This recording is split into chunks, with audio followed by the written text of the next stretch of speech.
आदरणीय जायसवाल जी, हमारे अध्यक्ष, और सारे प्रेस के साथी, सारे बंधु यहाँ आप लोग उपस्थित हैं, आप सबका बहुत बहुत स्वागत और अभिनंदन है। मंच पे उपस्थित सभी आदरणीय मंत्री जी, आदरणीय मेयर साहब, हमारे जिला अध्यक्ष जी, राजीव जी पूर्व जिला अध्यक्ष जी, अशोक चौलानी जी, योगेश लांबा जी, सभी लोग यहाँ पर उपस्थित हैं। आज प्रेस का मुख्य बिंदु जो है, केंद्र सरकार में जो हमारा बजट आया है, और आप सभी लोगों ने देखा कि हमारे जो वित्त मंत्री जी हैं निर्मला सीतारमण जी ने ऐतिहासिक बजट लाया है, और ऐतिहासिक बार वो बजट प्रोड्यूस किए हैं पार्लियामेंट। पुरानी पार्लियामेंट में भी उन्होंने बजट पढ़ा और नई पार्लियामेंट में भी बजट पढ़ा। दोनों पार्लियामेंट में पढ़ने का भी उनका एक रिकॉर्ड है, जितने नंबर पर बजट लगातार उन्होंने पढ़ा, ये भी एक रिकॉर्ड है। और आप जब बजट को देखिए तो बजट, पहले जो बजट आते थे और इन बजटों में जो फर्क आने लगा, रेलवे का बजट भी समायोजित होकर एक ही अब बजट आने लगा। एक दिन पर निर्धारित बजट था, माननीय प्रधानमंत्री जी के आने के बाद बजट का जो समय था वो बदला गया। पहले जो बजट का समय था वो लंदन के हिसाब से बजट का समय होता था, अब भारत के हिसाब से बजट का समय निर्धारित है। तो ये सारी चीज बदलाव हुई। और अगर आप बजट को देखें तो बजट में जो मूलभूत बदलाव आ रहा है भारत में, कल आप सभी लोगों ने देखा कि प्रधानमंत्री जी ने एक नए भवन में प्रवेश किया, और नए भवन में जब प्रवेश किया तो 4 प्रमुख चीजें हुई। वो सारी प्रमुख चारों चीजें अंतिम व्यक्ति के लिए की गई, जो पहले 4 आदेश हुए। तो एक कर्तव्य भवन में जाने के बाद जो पहला बजट जो आया, बजट में अगर आप पढ़िए तो बजट में बहुत सारी चीजें बदल गई हैं। पहले ये बोला जाता था कि लोक लुभावन बजट है, अब ये कहना जाता था कि जन कल्याण का बजट है। तो ये जो बजट है जनता के पैसे का बजट है, और जनता के पैसे का बजट जनता के लिए खर्चा हो, रोजगार सृजन के लिए, कृषि उत्पादकता के लिए बजट खर्चा हो, परिवार कल्याण के लिए पैसा खर्चा हो, युवा शक्ति को बढ़ाने के लिए पैसा खर्चा हो। इस तरह से ये बजट अब आने लगा है, ये जनता का बजट है। और इसके साथ साथ अगर आप बजट को देखिए तो रिफॉर्म का जो सिस्टम है, अगर इकोनॉमिक्स में रिफॉर्म नहीं होगा लगातार, तो हमको इंटरनेशनल सिस्टम में चलने के लिए रिफॉर्म करना जरूरी है। तो लगातार जो रिफॉर्म की प्रक्रिया है, वो रिफॉर्म की प्रक्रिया लगातार चल रही है, और पिछले 12 सालों में 350 रिफॉर्म्स किए गए। और रिफॉर्म करने का ही आज आपको एक परिणाम जो मिल रहा है कि 2014 में भारत 9वें नंबर की इकोनॉमी थी, आज 4थे नंबर की इकोनॉमी हो गई, और हम 3रे नंबर की इकोनॉमी तक पहुंचने के कगार पर हैं। और इन बजट का ही ये परिणाम है कि लगातार जो स्टेबिलिटी है, अगर आप देखिए तो बजट सबसे अच्छा वो होता है, चाहे आपका घर का बजट हो, चाहे आपके राज्य का बजट हो, चाहे आपके नगर निगम का बजट हो, चाहे इस देश का बजट हो, जो बजट एक कंटिन्यूटी से चलता रहे, लगातार निरंतरता उसमें बनी रहे। ये वही बजट है जो लगातार निरंतरता बनी हुई है इस बजट। और आप निरंतरता को देखिए तो हमारी जो इकोनॉमी की ग्रोथ है वो 7% की ग्रोथ है, जो वर्ल्ड के सबसे ज्यादा आलोचक थे भारत के, आलोचना करने वाले लोग थे, वो भी आज मानने लगे हैं कि भारत सबसे तेज ग्रोइंग इकोनॉमी है वर्ल्ड की। डेटा भी बोल रहा है, IMF भी बोल रहा है, सारे अंतर्राष्ट्रीय अखबार भी बोल रहे हैं, राष्ट्रीय अखबार तो बोलते ही थे। दुनिया की सबसे फास्ट ग्रोइंग इकोनॉमी हम लगातार है।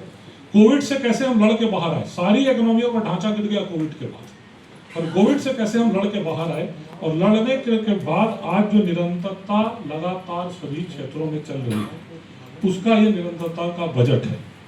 बजट पे एक बहुत बड़ी चीज हुई कि डिफेंस की जो हमारी स्पेंडिंग है, ऑपरेशन सिंदूर के बाद जो हमारी डिफेंस की स्पेंडिंग है वो ऐतिहासिक तौर पर बढ़ाई गई है।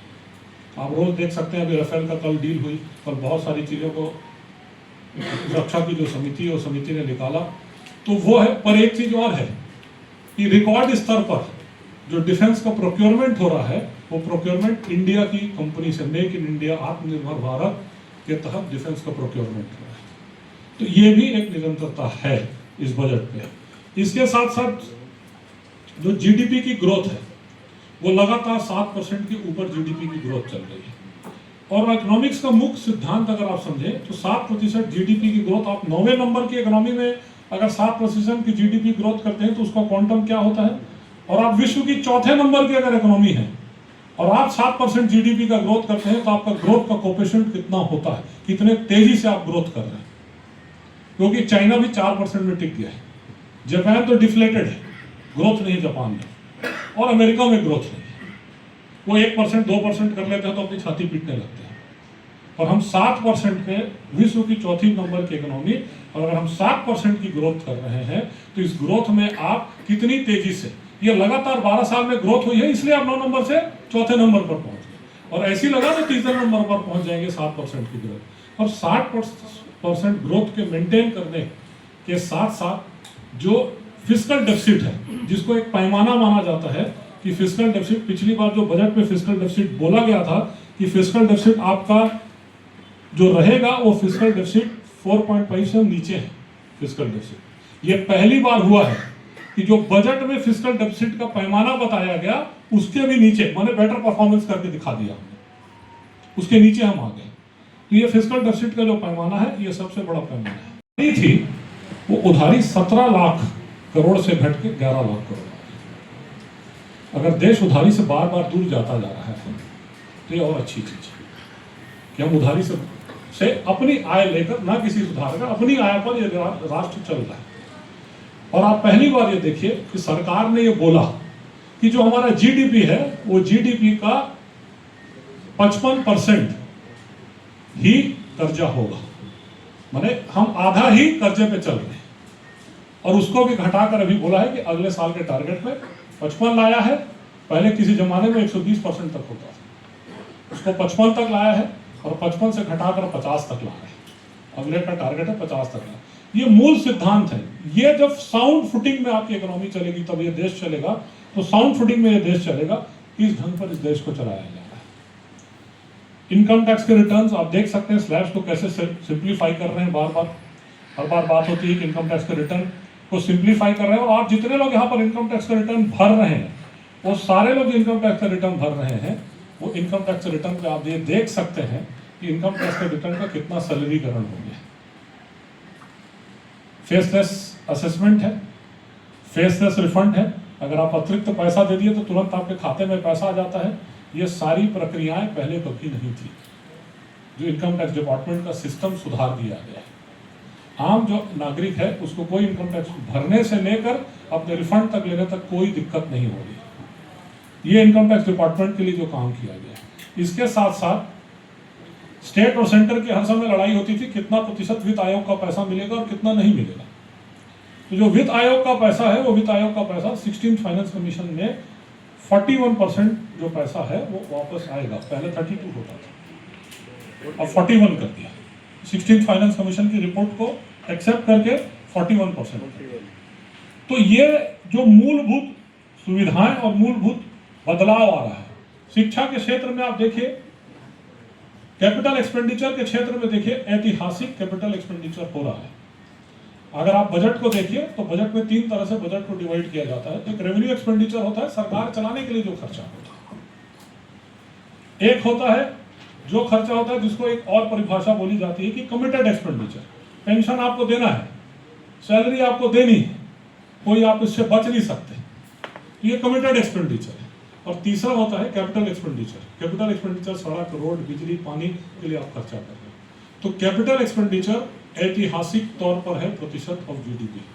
4 से 5% अगर हम कैपिटल एक्सपेंडिचर कर रहे हैं हमारे जीडीपी का, तो आप सोच सकते हैं कि कितना पैसा खर्चा हो रहा है। और उसका आपको उदाहरण आप देखें, आप देखिए भारतमाला एक्सप्रेस हाईवे कैसे हुई। जितने कोरबा में आने वाले लोग हैं बोलते हैं रायपुर से कैसे आते हैं और 40 मिनट में कोरबा से आ जाते हैं। ये भारतमाला एक्सप्रेस हाईवे क्या है? ये कैपिटल एक्सपेंडिचर का परिणाम है।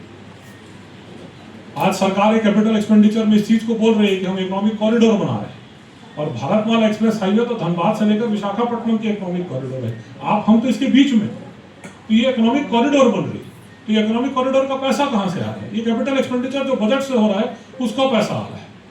आज ये छत्तीसगढ़ के लिए इस बजट में एक सौगात जो मिली है, जो ये माइनिंग का क्षेत्र है, क्योंकि मैं माइनिंग का सीएमडीसी का चेयरमैन हूं, तो हमारे लिए अच्छी सौगात ये थी कि आज मिनरल की डेडिकेटेड कॉरिडोर बनेगी। मिनरल इवैक्यूएशन एक समस्या होती है, तो मिनरल इवैक्यूएशन के लिए अलग से बजट बनाकर अलग से एक डेडिकेटेड मिनरल इवैक्यूएशन की कॉरिडोर भी बन रही है।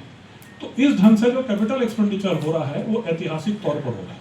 और उस कैपिटल एक्सपेंडिचर के माध्यम से इकोनॉमी में मूवमेंट आ रहा है। ये एक ऐसी सरकार है, दुनिया में सारी जो सरकारें थी जिन्होंने जीएसटी लागू किया और सरकार बाहर हो जाती थी, मोदी जी की सरकार ने हिम्मत किया, जीएसटी लागू किया, और जीएसटी लागू होने के बाद दुनिया का अकेला उदाहरण है, जीएसटी सबसे बड़ा इनडायरेक्ट टैक्स का सुधार था, और सरकार बेटर से बेटर जीएसटी भी कर रही है। आपने देखा जीएसटी में कैसे जीएसटी काउंसिल पर जाकर कैसे सुधार किया गया, कैसे बहुत सारी चीजों को सुधारा गया। एक योजना पीजीएलआई है, प्रोडक्शन लिंक्ड इन्वेस्टमेंट स्कीम। तो एमएसएमई को कैसे बढ़ाया जा सकता है, एमएसएमई से एक्सपोर्ट को कैसे बढ़ाया दिया जा सकता है, और प्रोडक्शन लिंक्ड स्कीम के साथ कैसे बढ़ावा दिया जा सकता है, उसके लिए भी लगातार पैसे का अनुदान बजट के माध्यम से छोटे और लघु उद्योगों को दिया जा रहा है। आजकल आधारभूत जो संरचना है उसमें मैं आपसे सारी चर्चा किया। फिर नई जो इकोनॉमी का सिस्टम है, सोलर पैनल को कैसे बढ़ावा दिया जाए, वाटर रिसाइकलिंग को कैसे बढ़ावा दिया जाए, आपके डाटा सेंटर्स को कैसे बढ़ावा दिया जाए, सेमीकंडक्टर्स को कैसे काम किया जाए, ये नई इकोनॉमी का सिस्टम है। तो सेमीकंडक्टर के लिए कैसे सब्सिडी दी जाए, डाटा सेंटर्स आके नए बनेंगे, डाटा सेंटर्स के लिए कैसे हम डाटा सेंटर बनाए।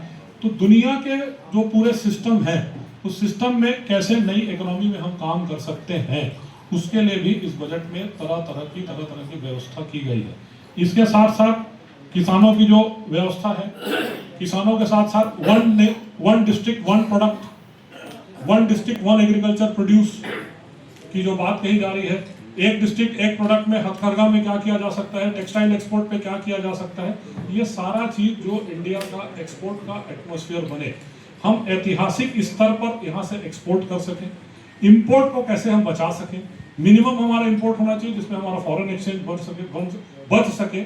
और आज की डेट में सबसे ज्यादा अगर हमारे पास कहीं पर है तो फॉरेन एक्सचेंज हमारे पास आज की डेट में सबसे ज्यादा फॉरेन एक्सचेंज है। तो फॉरेन एक्सचेंज सारी इस बजट की जितनी भी ये काम है उस काम के तहत किया जा रहा है। इसके साथ साथ जन कल्याण की योजना है, दिव्यांगों के लिए अलग व्यवस्था, दिव्यांगों के लिए अलग कैंप। कल ही एक निर्णय लिया गया, जो निर्णय लिया गया कि अगर आपका एक्सीडेंट होता है तो 1.5 लाख तक कैशलेस इलाज किया जाएगा। इस तरह की जो जन सुधार की योजनाएं हैं, ड्रोन दीदी का कल निर्णय लिया गया। इस तरह की जो जन